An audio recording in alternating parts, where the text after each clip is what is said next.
اعوذ باللہ من الشیطان الرجیم بسم اللہ الرحمن الرحیم صلی اللہ علی النبی الامی وعلی آلہ صلی اللہ علیہ وسلم صلاۃ و سلام علیک یا رسول اللہ۔ حضرت سیدنا عثمان رضی اللہ تعالیٰ عنہ سے روایت ہے کہ ایک نابینا شخص سرکار دو عالم صلی اللہ علیہ وسلم کی خدمت میں حاضر ہوئے اور عرض کی، یا رسول اللہ صلی اللہ علیہ وسلم، اللہ سے دعا کیجئے، اللہ سے دعا کیجئے کہ وہ میری بینائی واپس لوٹا دے۔ نابینا تھے، ظاہر ہے آنکھوں کا نہ آنکھوں کی بصارت کا نہ ہونا بہت بڑی تکلیف دہ بات ہے۔ تو آ کے عرض کرتے ہیں، یا رسول اللہ صلی اللہ علیہ وسلم، آپ اللہ سے دعا کریں اللہ میری بینائی واپس کر دے۔ تو سرور کونین صلی اللہ علیہ وسلم نے دریافت فرمایا، کیا میں تیرے لیے دعا کروں؟ اس نے عرض کیا، یا رسول اللہ صلی اللہ علیہ وسلم، میری بصارت کا چلا جانا، میری نظر کا نہ ہونا مجھ پر بہت شاق گزرتا ہے، بڑا مشکل کام ہے۔ تو آپ صلی اللہ علیہ وسلم نے ارشاد فرمایا، جاؤ وضو کرو اور پھر 2 رکعتیں ادا کرو، وضو کر کے اور پھر 2 رکعتیں نفل پڑھو۔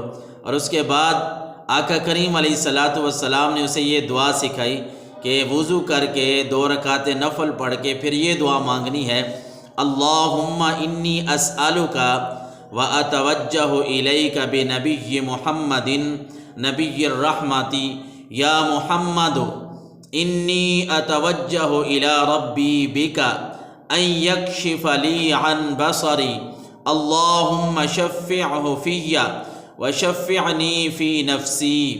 اللہ کے نبی صلی اللہ علیہ وسلم نے اس صحابی کو، اس نابینا کو یہ دعا سکھائی، فرمایا وضو کرو، 2 رکعتیں پڑھو اور یہ دعا مانگ لو، جس کا خلاصہ یہ بنتا ہے کہ اے اللہ میں تجھ سے سوال کرتا ہوں اور تیری بارگاہ میں اپنے نبی محمد صلی اللہ علیہ وسلم کے وسیلے سے متوجہ ہوتا ہوں جو رحمت والے نبی ہیں۔ یا رسول اللہ، میں آپ کے وسیلے سے اپنے رب کی بارگاہ میں عرض کرتا ہوں کہ وہ میری بینائی سے پردہ ہٹا دے۔ یا اللہ، رسول اللہ صلی اللہ علیہ وسلم کی سفارش میرے حق میں قبول فرما اور میری مراد پوری فرما۔ راوی کہتے ہیں کہ سرکار دو عالم صلی اللہ علیہ وسلم نے جو اسے یہ دعا سکھائی، اس نے وضو کیا، نفل پڑھے اور نفل پڑھنے کے بعد یہ دعا کی۔ کہتے ہیں جب وہ شخص وہاں سے پلٹا تو اللہ نے اس کی بینائی واپس لوٹا دی تھی۔ اللہ اکبر! سرکار دو عالم صلی اللہ علیہ وسلم نے کتنی خوبصورت دعا جو ہے یہ اپنی امت کو، اپنے صحابی کو سکھائی۔ یہ ہر ایک کے لیے ہر بندہ پڑھ سکتا ہے۔ جب بھی کوئی مشکل ہو تو انسان 2 رکعت نماز نفل پڑھے، خوب اچھی طرح وضو کر کے پھر اللہ تبارک و تعالیٰ سے یہ دعا مانگے، یقیناً اللہ تعالیٰ اس کی اس مشکل کو حل فرما دے گا۔